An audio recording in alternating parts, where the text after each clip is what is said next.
So apparently I bought this from Aldi. Today is a video that I will be eating a knockoff Cheez-Its. And let's see how it tastes. Let's get the camera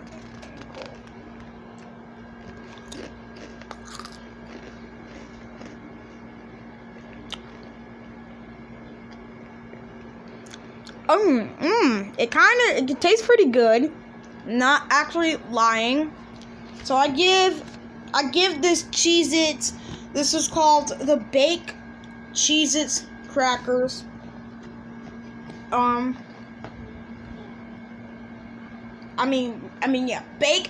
Baked cheese crackers.